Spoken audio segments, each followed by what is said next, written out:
Hello, and welcome to the first episode of Film on Tuesdays, the series where I cover film cameras and other film-related things.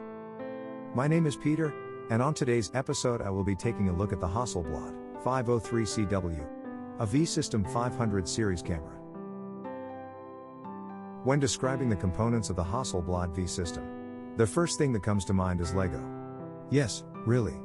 The fact that you can build something out of Lego bricks, then take some of them off, put some other bricks on there, and end up with something different than what you had before is great, and that adaptability reminds me a lot of the V-System components. You can find the right components, attach them to the body, and you have yourself a 6x6 format camera, with a waist-level viewfinder. Then, in the middle of shooting you decide that you want a 645 camera, that's no problem, slide off a few parts, click some others on, and suddenly you have it in your hands. The only part that really sucks is that the components are quite a bit more expensive than Lego. I will now show you how to disassemble the camera. I first close the waist-level viewfinder. Then, I remove the lens.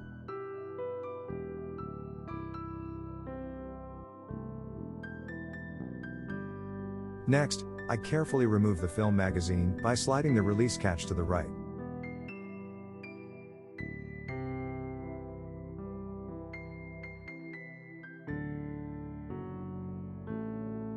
Finally, I slide the closed viewfinder back to remove it. Now that the viewfinder is off, you can see that I've marked 2 lines on my focusing screen for framing when shooting in 6:4:5 format. Right now, the camera box is just a mirror and a back curtain. After I press the shutter button, you will be able to see all the way through the camera body. Let's put everything back together, starting with the viewfinder.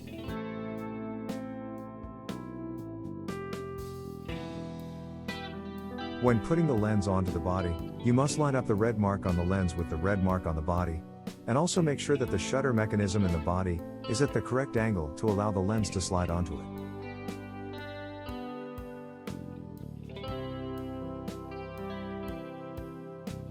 Next, we will look at attaching the film magazine. The camera body has 2 hooks on the bottom. Place the film magazine on these, and slide the release catch on the magazine to the right. Push the magazine against the back of the body, and it will lock onto it. If you want your camera body and magazines to work without issues, please don't slam the magazines onto the body. Here, I remove the dark slide from the magazine and put it back. You must remove this slide when you want to shoot with the camera.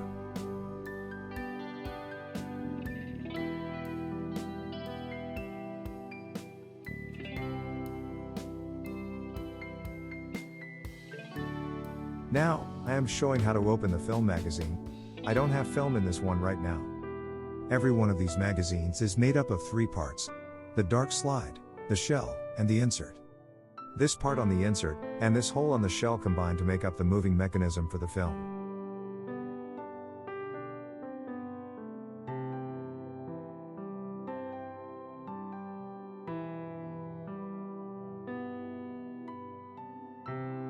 This is the correct orientation for the dark slide. I just changed magazines to the empty one, so as not to waste my film.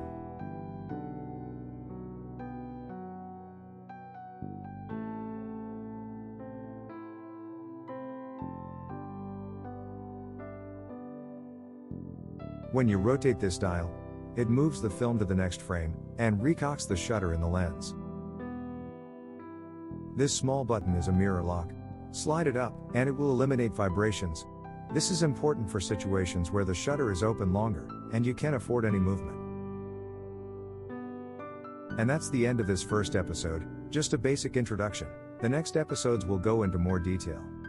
Don't fret, GFX fans, I haven't forgotten about you. The next episode of Adapted Lenses on the Fuji GFX is still coming on Friday. Hope you enjoyed this episode. Thanks for watching. I hope you have a great rest of your day, and to see you next time.